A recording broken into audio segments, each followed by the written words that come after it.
देवर उठा लाया भाभी की नाबालिग छोटी बहन।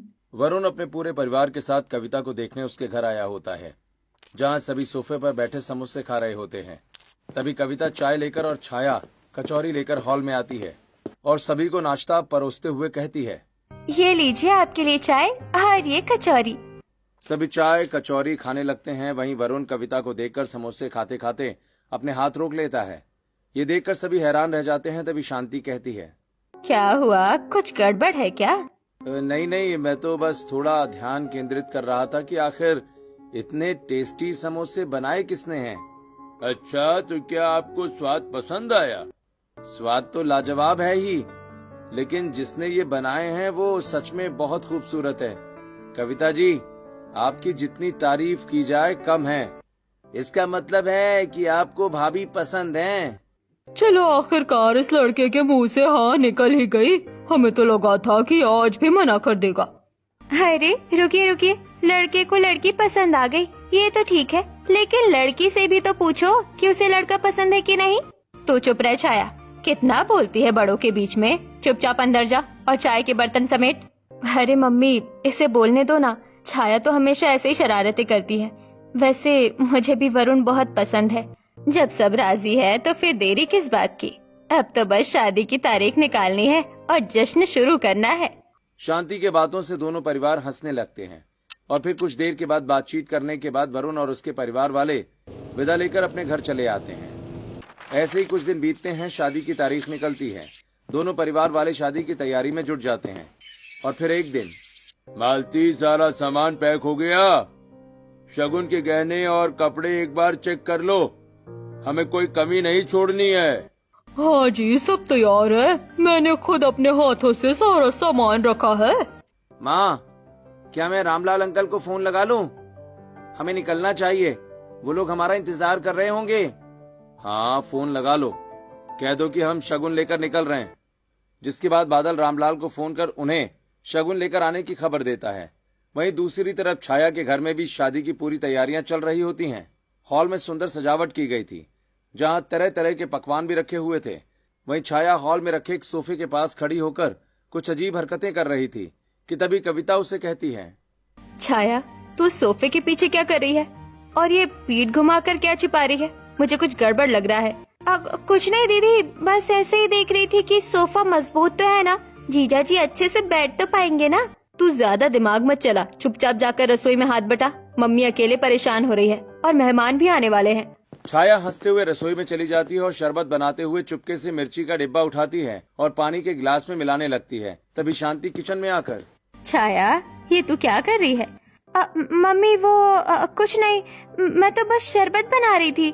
शरबत? मिर्ची का शरबत? नहीं मम्मी, मिर्ची का नहीं, वो मौसम्बी का शरबत है। वो थोड़ा लाल रंग डाल दिया था ताकि अच्छा दिखे। ठीक है, जो भी करना है जल्दी कर, तेरे होने वाले जीजा अपनी फैमिली के साथ आते ही होंगे। ऐसे ही थोड़ी देर के बाद बादल का पूरा परिवार छाया के घर पहुंचता है। रामलाल और शांति सबका स्वागत करते हैं। फिर सभी लोग हॉल में सोफे पर बैठ जाते हैं और बादल उसी सिंगल सोफे की तरफ बढ़ रहा होता है जिस पर छाया ने कुछ किया था। तभी छाया बादल को रोकते हुए कहती है, रुकिए बादल जी, रुकिए, आप इस सोफे पर नहीं बैठ सकते। ये आपके लिए नहीं है, ये तो मेरे जीजा जी के लिए है। अरे छाया, बैठने देना उसे। ये क्या लगा रखा है, इसका सोफा उसका सोफा? मेहमान है वो हमारे, तमीज से बात कर। नहीं पापा, इस सोफे पर सिर्फ जीजा जी ही बैठेंगे। बादल जी आप कहीं और बैठ जाइए। दामाद जी, आप ही बैठ जाइए, नहीं तो ये लड़की किसी को बैठने नहीं देगी। इसका बचपन तो अभी तक नहीं गया है। जिसके बाद वरुण आकर मुस्कुराते हुए उस सोफे पर बैठ जाता है। वहीं छाया की धड़कनें तेज हो जाती हैं। उसे लगा था कि सोफा टूट जाएगा, लेकिन वरुण को कुछ नहीं होता।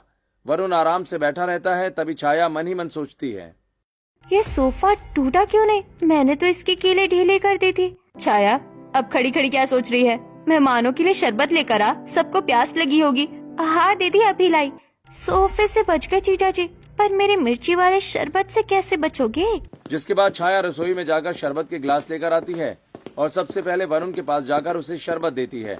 तभी शांति कहती है, अरे छाया, तेरे होने वाले जीजू के मम्मी पापा भी बैठे हैं, पहले उन्हें तो पूछ। मम्मी, मैं साली हूँ ना, तो मेरा रिश्ता पहले जीजू से है, इसलिए पहला हक उनका बनता है। तभी बादल बीच में आकर शरबत का गिलास उठाते हुए कहता है, अरे भैया की होने वाली साली साहिबा, आपने मुझे सोफे पर तो बैठने नहीं दिया, लेकिन ये शरबत तो मैं ही पीऊंगा। अरे रुकिए, ये शरबत आपके लिए नहीं, मेरा मतलब है। बादल बिना सुने एक ही सांस में पूरा शरबत गटक जाता है और जैसे ही शरबत उसके गले से नीचे उतरता है, बादल का चेहरा टमाटर की तरह लाल हो जाता है। उसकी आंखों से पानी और माथे से पसीना बहने लगता है। तभी वो परेशान होते हुए कहता है, उफ, ये, ये क्या है? पानी, पानी दो मुझे। और ये शरबत है या खौलता हुआ लावा? इसने तो मेरी जान निकाल दी। पानी। अरे मैंने तो कहा था ये आपके लिए नहीं, वरुण जीजा जी के लिए था। आपने सुना ही नहीं और पी गए। छाया, तूने ये क्या किया? तूने शरबत में मिर्च मिलाई थी। वहीं शांति तुरंत पानी लाकर बादल को दे देती है और बादल हड़बड़ाते हुए पूरा पानी पी लेता है। तभी रामलाल गुस्से में छाया का हाथ पकड़कर उसे खींचते हुए अंदर के कमरे में ले जाता है और गुस्सा होते हुए कहता है, मैंने तुझे मना किया था ना कि कोई शरारत मत करना। आज तूने सारी हदें पार कर दी। क्या तू ये रिश्ता तोड़ कर ही मानेगी? पापा मैं तो बस थोड़ा मजाक कर रही थी। मुझे क्या पता था कि बादल जी वो खुद ही पी जाएंगे। मैं तो वरुण जीजा जी को पिलाना चाहती थी। चुप एकदम। अगर आज ये रिश्ता टूटा तो मैं तेरा मुंह नहीं देखूंगा। चुपचाप यहीं बैठी रहे, बाहर मत आना। वहीं हॉल में बादल अब थोड़ा ठीक महसूस कर रहा होता है तो वरुण की तरफ देखकर अपना गला सहलाते हुए कहता है, भैया देख लो, आपकी साली बहुत खतरनाक है। उसने मेरी हालत खराब कर दी। शादी के बाद न जाने आपका क्या होगा। छोटे, तुझे इतना भी नहीं पता कि वो शरबत मेरे लिए था। अच्छा, तो वो आपके लिए था? हाँ, और तुझे सोफे पर बैठना था ना। अब मैं तुझे बैठाता हूँ। इस सोफे पर बैठ। वरुण खड़ा होता है और बादल को उस सिंगल सोफे पर बैठा देता है। जैसे ही बादल का वजन सोफे पर पड़ता है, सोफा कड़क की आवाज के साथ टूट जाता है और बादल जमीन पर गिर जाता है। आउच! मेरी कमर! ये सोफा भी टूटा हुआ था। भैया आपने जानबूझकर मुझे यहाँ बिठाया ना। ये सोफे का सारा इंतजाम मेरे लिए ही था। हाँ, लेकिन तेरी फूटी किस्मत है कि मेरे बैठने पर नहीं टूटा और तेरे बैठने पर टूट गया। बादल उठकर खड़ा होता है। तभी रामलाल वहाँ आ जाता है और कहता है, अरे बादल बेटा, चोट तो नहीं लगी? मेरी छोटी बेटी बड़ी नादान है, उसमें बचपना भरा हुआ है, उसे माफ कर दो बेटा। अरे कोई बात नहीं रामलाल जी, बच्चे शरारत नहीं करेंगे तो कौन करेगा? हमें कोई बुरा नहीं लगा। हाँ। इतना कहकर शगुन की सारी रस्में पूरी कर वरुण और उसके परिवार वाले अपने घरों को लौट आते हैं और फिर कुछ दिनों के बाद सगाई की बड़ी पार्टी रखी जाती है। स्टेज पर सगाई की रिंग सेरेमनी होती है। फिर वरुण स्टेज से नीचे उतरता है। तभी उसे देख छाया कहती है, जीजू लगता है आप खड़े खड़े थक गए हैं, आप थोड़ा बैठकर आराम कर लो। नहीं छाया, मैं ठीक हूँ। पिछली बार सोफे वाला हादसा मैं भूला नहीं हूँ। अरे जीजू आप तो डर गए, इस बार कुछ नहीं होगा। छाया ऐसा कहकर वरुण को एक गोल कुर्सी के पास ले जाती है जो चादर से ढकी हुई थी। छाया उसे बैठने के लिए कहती है। तभी बादल वहाँ आ जाता है और अपने भाई के कान में कहता है, भैया थोड़ा संभल कर। आपको पता है ना कि आपकी साली कितनी खतरनाक है। मुझे लगता है इसमें भी कोई चाल है। हाँ भाई, मुझे पता है, लेकिन शायद इसे नहीं पता कि हम भी कम चालाक नहीं हैं। छाया वरुण को ऐसा कहते हुए सुन लेती है और कहती है, अरे जीजू इस बार कोई चालाकी नहीं है, मैं आपको खुद बैठकर दिखा देती हूँ। छाया उस कुर्सी पर पहले खुद बैठ जाती है, उसके बाद खड़े होकर अपने जीजा जी को बैठने के लिए कहती है। फिर वरुण उस पर बैठ जाता है और उसके बगल में बादल के बैठते ही चादर के नीचे रखा हुआ पानी का गुब्बारा फूट जाता है, जिससे बादल पूरी तरह गीला हो जाता है। ये देखकर शांति गुस्सा होते हुए कहती है, छाया तूने फिर शरारत की। ये लड़की कभी नहीं सुधरने वाली। बेटा इस लड़की ने तुम्हें गीला कर दिया। आओ बेटा, मैं तुम्हें बंटी के कपड़े दे देती हूँ, कपड़े बदल लो। बादल खड़ा होकर वहाँ से जाने लगता है और जाते हुए अपने मन में कहता है, अभी तो शादी भी नहीं हुई है और इसने मेरी हालत खराब कर दी। भगवान बचाए इस लड़की से। ऐसे ही सगाई की रस्म भी खत्म होती है। सभी अपने अपने घर चले जाते हैं। धीरे धीरे समय बीतता है और फिर शादी के दिन धूमधाम से बारात कविता के घर आती है, जहाँ जोर शोर से नाच गाना चल रहा होता है। वहीं 7 फेरे होने के बाद वरुण अपने जूते ढूंढने लगता है और छाया से कहता है, चलो भाई अब मेरे जूते दे दो। क्या मुझे ऐसे ही नंगे पैर घर भेजोगे? जीजू जूते तो मिल जाएंगे, लेकिन पहले पैसे निकालने पड़ेंगे। नेक के बिना जूते नहीं मिलेंगे। भैया मेरे जूते तो मेरे पास ही हैं, मैं तो घर जा रहा हूँ। ऐसा कहकर बादल जब अपने जूते ढूंढता है तो उसे पता चलता है कि उसके जूते भी वहाँ नहीं हैं। तभी वो, अरे भैया मेरे जूते भी गायब हैं। तुम्हें पता नहीं कि मेरी एक साली है जो बहुत शरारती है, ये सब उसी ने किया होगा। हाँ बादल जी, जूते मेरे पास है। अगर आप दोनों को अपने जूते चाहिए तो पूरे 51,000 रुपए लगेंगे। क्या 3,000 रुपए के जूते के लिए 51,000? ये तो भाई सरासर लूट है। ये नेक है और साली का हक भी। पैसे दो और जूते लो, वरना नंगे पैर ही बारात वापस ले जाओ। ठीक है भैया की साली साहिबा, मैं आपको आपका हक देता हूँ। ये लीजिए 51,000, अब जूते दे दो। छाया पैसे लेकर खुशी खुशी जूते दे देती है। फिर बादल और वरुण जूते पहनते हैं और मन ही मन सोचते हैं, बहुत होशियार बन रही थी। नोट लेने से पहले देखा ही नहीं कि ये असली है नकली। अब मजा आएगा। इधर छाया दौड़ते हुए अपने मम्मी पापा के पास आकर खड़ी हो जाती है और मन ही मन सोचती है, कितना आसान है दीदी के देवर को बेवकूफ बनाना। वो जूते तो पहने, फिर उन्हें समझ आएगा। उधर जैसे ही बादल जूते पहनकर चलता है तभी अचानक जोर से चिल्ला पड़ता है। उसके पैर में तेज दर्द होने लगता है। आउच! अरे मार डाला! आह! क्या हुआ देवर जी, आप चीखे क्यों? मुझे ऐसा लग रहा है जैसे जूते में कुछ है और मुझे काट रहा है। बादल जैसे ही जूता उतारता है उसके अंदर एक बड़ा सा कीड़ा निकलता है। छाया ने जूतों में जानबूझकर कीड़ा डाल दिया था। सब लोग ये देखकर हैरान रह जाते हैं। छाया, ये तूने क्या किया? तू सच में कभी नहीं सुधरेगी। ऐसे ही कुछ वक्त और बीतता है और फिर विदाई के समय कविता और छाया एक दूसरे से गले मिलकर रोने लगती हैं और फिर चुपचाप किनारे खड़ी हो जाती हैं। तभी बादल कहता है, अभी तक इसने मुझे रुलाया है और अब खुद रो रही है। देखो तो कैसा नाटक कर रही है ये लड़की। आपको मजाक लग रहा है? मेरी दीदी मुझसे दूर जा रही है। आपको क्या पता कि बहन का बिछड़ना क्या होता है? सॉरी छाया, मैं आपको हर्ट नहीं करना चाहता था। मैं तो बस मूड ठीक करने के लिए मजाक कर रहा था। मुझे माफ कर दो। कोई बात नहीं, आप जीजू के भाई हो, इतना मजाक तो चलता है। और वैसे भी वो मजाक तो जीजू के लिए थे, आपके लिए नहीं थे। हाँ मैं जानता हूँ, वैसे मुझे आपकी शरारतों की आदत पड़ चुकी है। अगर मुझे कभी आपसे बात करनी हो तो मैं कैसे कर सकता हूँ? ठीक है, मेरा नंबर ले लीजिए। फिर छाया और बादल एक दूसरे से नंबर एक्सचेंज कर लेते हैं और विदाई के बाद कविता अपने ससुराल चली आई। लेकिन बादल और छाया के बीच सिलसिला थमा नहीं। दोनों के बीच फोन पर घंटों बातें होने लगती हैं। शुरुआत शरारतों और झगड़ों से हुई थी, लेकिन अब धीरे धीरे ये बातचीत दोस्ती और फिर एक आकर्षण में बदलने लगी थी। ऐसे ही एक दिन शांति छाया के कमरे में आती है और उसे फोन पर बात करते हुए देख कहती है, किससे बात कर रही है तू छाया? माँ, दीदी के देवर से। बेटा बातें तो होती रहेगी, लेकिन अभी तो पढ़ाई पर ध्यान दे। तेरे एग्जाम पास ही हैं, रिजल्ट बिगड़ा तो तेरी खैर नहीं, सोच लेना। दूसरी तरफ बादल भी छाया से बात करने के बहाने ढूंढने लगता है, लेकिन उसके आसपास सभी के होने की वजह से वो छाया से बात नहीं कर पाता। ऐसे ही कुछ दिन बीत जाते हैं और फिर एक दिन वो अपनी भाभी को उदासी से काम करते देखकर कहता है, भाभी आप सुबह से बहुत शांत हैं, चेहरा भी उतरा हुआ है, लगता है आपको अपने मम्मी पापा की याद आ रही है। हाँ बादल, आज मुझे सुबह से ही छाया की बहुत याद आ रही है। जब मैं अपने मायके में थी तो छाया हमेशा मेरे आगे पीछे घूमती रहती थी और मुझे हंसाती थी।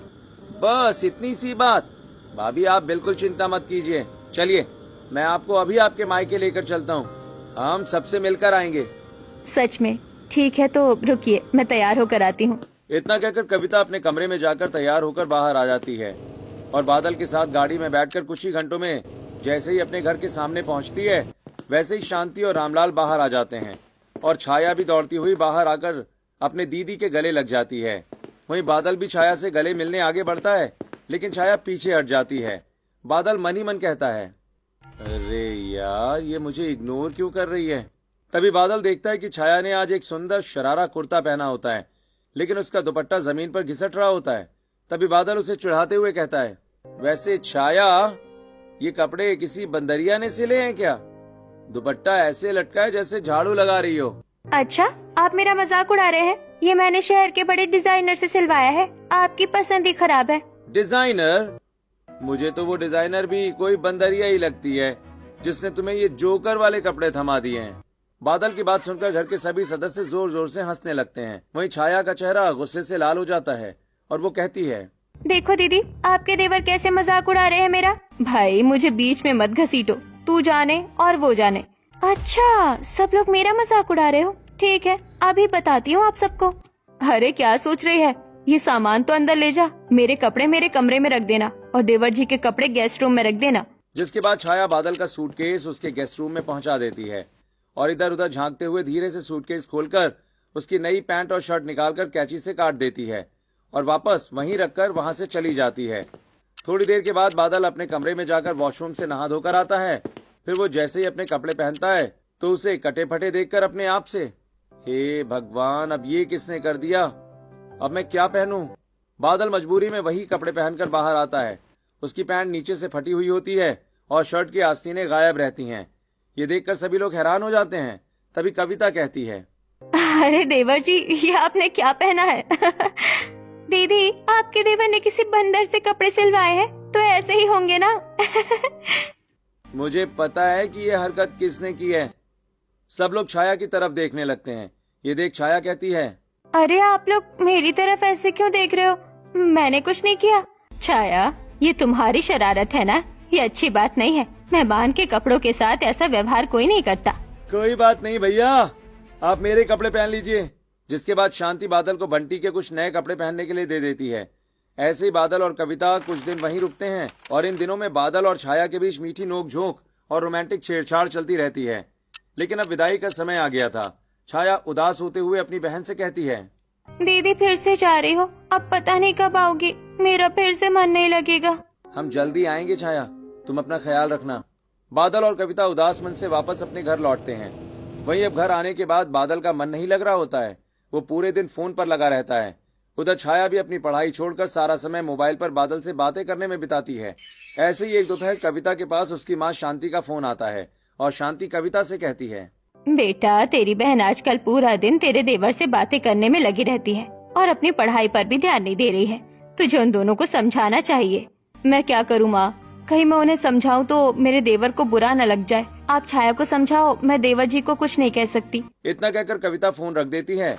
ऐसे ही कुछ समय बीतता है और एक दिन शांति कविता को फोन लगाकर घबराते हुए कहती है, कविता, कविता बेटा, जल्दी अस्पताल आ जा, बहुत अनर्थ हो गया है, छाया ने अपनी नस काट ली है। क्या माही, आप क्या कह रही है? छाया ने ऐसा क्यों किया? हम अभी आ रहे हैं। क्या हुआ भाभी, आप इतनी जोर से क्यों चिल्लाई? बादल, छाया ने अपनी कलाई काट ली है, वो अस्पताल में है, मुझे तुरंत वहाँ जाना होगा। मैं भी आपके साथ चलूंगा। जिसके बाद कविता अपने कमरे की तरफ भागती है और थोड़ी देर के बाद वो अपने पति और देवर के साथ अस्पताल पहुंच जाती है। ऐसे ही कुछ दिन बीतते हैं और एक दिन अचानक घर का दरवाजा खुलता है। बादल छाया के साथ घर के अंदर आता है, जो पूरी तरह दुल्हन के लिबास में सजी हुई होती है। छाया की मांग में सिंदूर और गले में मंगल सूत्र होता है। वही पूरा परिवार उसे देखकर सन्न रह जाता है। ये क्या तमाशा है? बादल, तू छाया को इस हाल में घर में क्यों लाया है? और ये सिंदूर? तभी छाया आगे बढ़कर मालती के पैर छूती और कहती है, सासू माँ, मैंने आपके बेटे से शादी कर ली है, अब मैं इस घर की छोटी बहू हूँ। छाया, तू क्या बकवास कर रही है? तू अभी नाबालिग है, तेरी पढ़ाई बाकी है, ये तूने क्या किया? उसी समय छाया का भाई और पिता बादल को पीटने के लिए वहाँ आ जाते हैं। तभी बंटी कहता है, देखा दीदी, इतने दिनों से तेरा देवर तेरी बहन के साथ चक्कर चला रहा था। माँ ने तुझे समझाया भी था, लेकिन तुझे समझ नहीं आई। अब देख क्या हो गया। बंटी, मुझे नहीं पता था कि बात यहाँ तक पहुँच जाएगी। मुझे लगता था कि बात सिर्फ मस्ती मजाक तक ही सीमित है। चुप कर, तू कोई दूध पीती बच्ची नहीं है। तूने ही अपने देवर को उकसाया होगा ताकि तेरी बहन इस घर में आ सके। हाँ, मुझे भी यही लगता है। जरूर इसमें कविता की भी मर्जी शामिल है। मुझे तुझसे ये उम्मीद नहीं थी कविता। सासू माँ, दीदी को मत डांटो, इसमें उनकी कोई गलती नहीं है।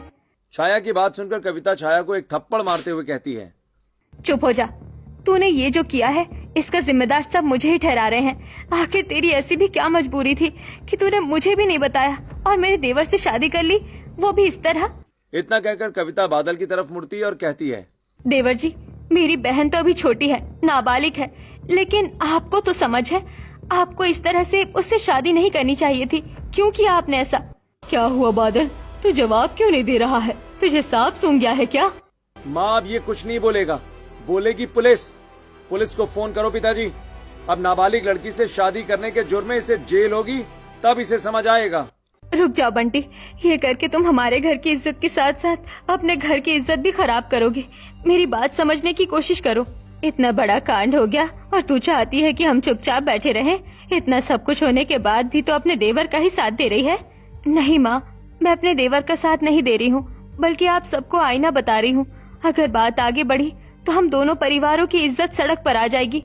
कविता अपने घर वालों को अपने रिश्ते का हवाला देकर किसी तरह समझाकर वापस भेज देती है। छाया और बादल भी अपने कमरे में चले जाते हैं। अगले दिन सुबह छाया उठकर हॉल में आती है, लेकिन कोई भी छाया से बात नहीं कर रहा होता है।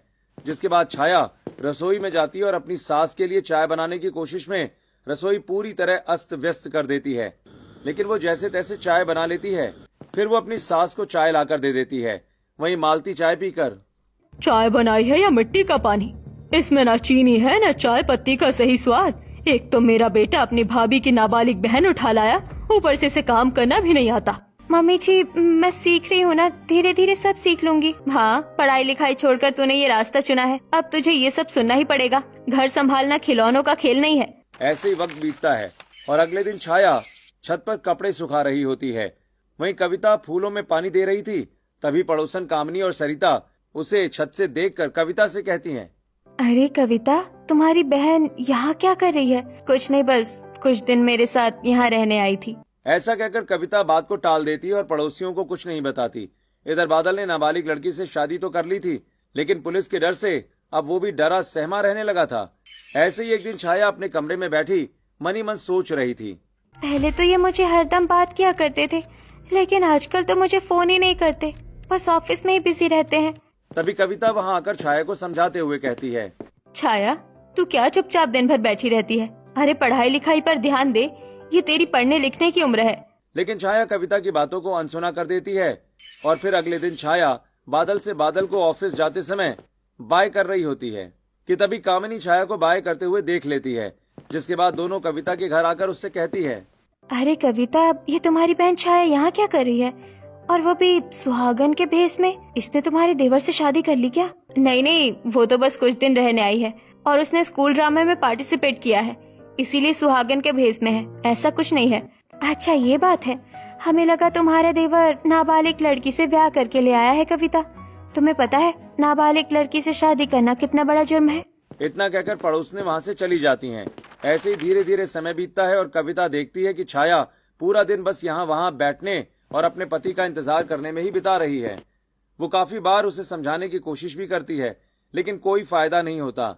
ऐसे ही कुछ दिन और बीतते हैं और फिर एक दिन कविता किचन में खाना बना रही थी कि तभी छाया वहाँ पर आती है और कहती है, दीदी, आप सभी के लिए खाना बना रही हो ना? अगर आप बुरा ना मानो तो आज का खाना मैं बना लूं? ठीक है, बना ले। इतना कहकर कविता वहाँ से चली जाती है और छाया खाना बनाने लगती है। ऐसे ही रात होती है और फिर रात को छाया डाइनिंग टेबल पर सबको खाना परोसती है। वो सबसे पहले अपने पति को खाना सर्व करती है। तभी बादल एक निवाला रोटी और सब्जी खाकर गुस्सा होते हुए कहता है, ये क्या है छाया?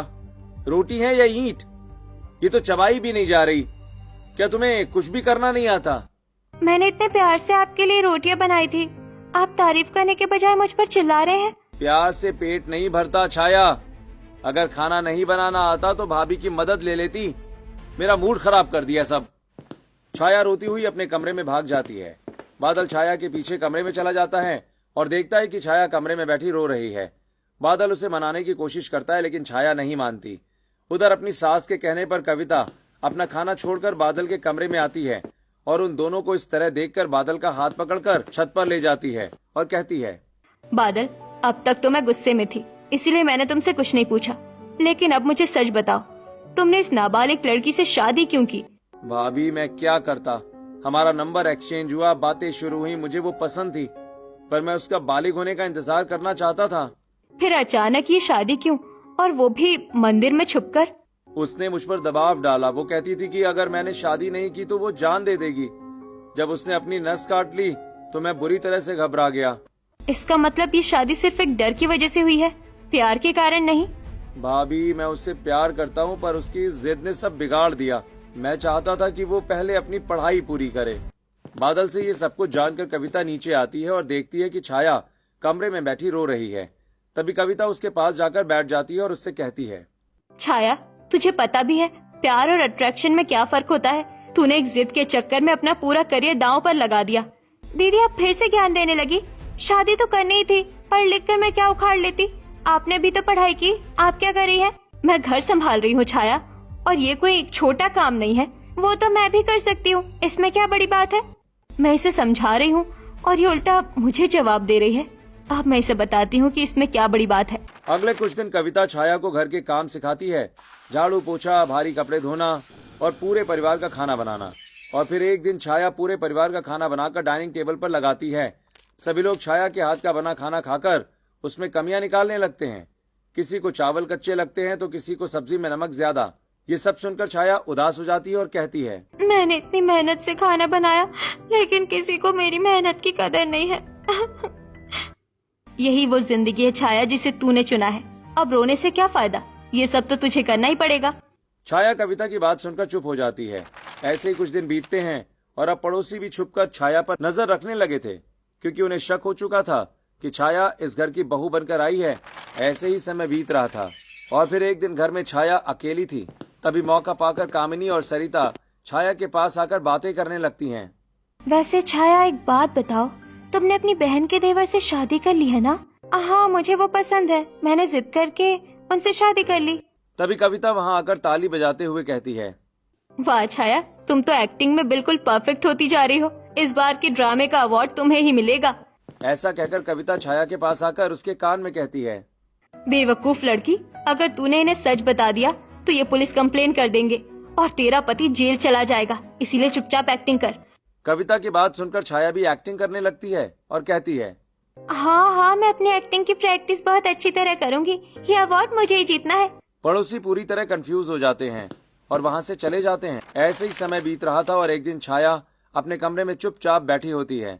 तभी कविता उसके कमरे में आकर उसे समझाते हुए कहती है, छाया, तुझे कितनी बार समझाया है कि तेरे पेपर होने वाले हैं, पढ़ाई पर ध्यान दे। दीदी आपको बताया तो है कि मेरा पढ़ाई में मन नहीं लगता, ये आते ही होंगे। मैं इन्हीं का इंतजार कर रही थी, मैं उनसे बहुत प्यार करती हूँ। नहीं छाया, ये प्यार नहीं है। प्यार वो होता है जिसमें ठहराव हो, और प्यार जीवन को बर्बाद नहीं करता, बल्कि प्यार में तो ठहराव होता है। जिस बचपने को तू प्यार समझ रही है वो सिर्फ कुछ समय का अट्रैक्शन है। तभी बादल वहाँ आ जाता है और ये सारी बातें सुनकर कहता है, छाया, मैं तुम्हें समझाने की कोशिश कर रहा था पर तुमने बच्चों जैसी जिद की और इसीलिए मुझे तुमसे शादी करनी पड़ी। तो क्या आप अब मुझसे प्यार नहीं करते? प्यार करता हूँ, इसीलिए तो इस दलदल में कूदा हूँ यार। लेकिन ये तुम्हारी शादी की उम्र नहीं है। इस उम्र में शादी करके ना ही तुम घर की जिम्मेदारी उठा सकती हो और ना ही अपना करियर बना सकती हो। छाया को पहली बार अपनी गलती का एहसास होने लगता है। उसे समझ आता है कि उसने कितनी बड़ी भूल कर दी है। वो रोते हुए कहती है, दीदी मैं समझ गई हूँ, मैंने बहुत बड़ी गलती की है। अब मैं क्या करूँ? क्या मेरा भविष्य खत्म हो गया? नहीं छाया, अभी भी वक्त है। अगर तू चाहे तो सब ठीक हो सकता है, पर तुझे मेरी एक बात माननी होगी। हम बैठकर इसका हल निकालेंगे। ठीक है दीदी, मैं आपकी हर बात मानने के लिए तैयार हूँ। जिसके बाद कविता अपने मायके फोन करती है और अपने मायके वालों को समझा बुझाकर अपने ससुराल बुला लेती है। थोड़ी देर के बाद रामलाल, शांति और बंटी घर पहुंचते हैं। वरुण, तरुण और मालती भी हॉल में इकट्ठा होते हैं। तभी रामलाल कहता है, हमें यहाँ क्यों बुलाया गया है कविता? क्या तुम्हारी इस बहन ने फिर कोई नया ड्रामा किया? हमें अब इससे कोई मतलब नहीं है। हमारी तो समाज में नौक कट गई है। लोग पूछते हैं कि छोटी बेटी कहाँ है, तो हमारे पास कोई जवाब नहीं होता। पापा गुस्सा थूक दीजिए। छाया को अपनी गलती का एहसास हो गया है। वो अब अपनी पढ़ाई पूरी करना चाहती है और अपने भविष्य को संवारना चाहती है। लेकिन कविता, शादी तो हो चुकी है, अब समाज क्या कहेगा? और बादल का क्या? भाई हमें डर है कि कहीं कोई पुलिस केस ना हो जाए। बादल का करियर शुरू होने से पहले ही खत्म हो जाएगा। पापा जी, मैंने सब सोच लिया है। अगर हम अभी चुपचाप छाया को वापस घर भेज दे और वो अपनी पढ़ाई पर ध्यान दे तो किसी को कुछ पता नहीं चलेगा। पर ये शादी, इसका क्या होगा? मांग का सिंदूर और ये मंगलसूत्र? सासू माँ, मैं ये सब उतार दूंगी। मैं अभी अपनी जिम्मेदारियाँ उठाने के लायक नहीं हूँ। मैं बादल जी के लिए एक बोझ नहीं बल्कि उनकी ताकत बनना चाहती हूँ। मैं अपनी ग्रेजुएशन पूरी करूँगी। छाया, मुझे खुशी है कि तुमने ये फैसला लिया। मैं भी यही चाहता था। मैं तुम्हारा इंतजार करूंगा, पर पहले तुम्हें खुद को साबित करना होगा। थैंक यू बादल जी। मैं आपसे वादा करती हूँ कि मैं मन लगाकर पढ़ूंगी। क्या आप मुझसे कभी कभी फोन पर बात करेंगे? हाँ, कभी कभी बात कर लिया करेंगे, पर प्रॉमिस करो कि पढ़ाई के समय सिर्फ पढ़ाई होगी।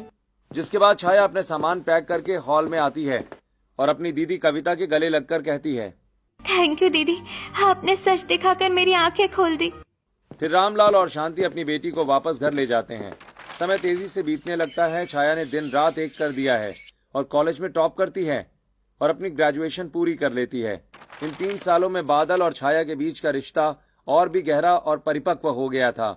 वहीं अपनी बेटी के रिजल्ट पर रामलाल कहता है, शांति, आज हमारी छाया का रिजल्ट आया है। उसने पूरे जिले में टॉप किया है और अब वो बालिग भी हो गई है।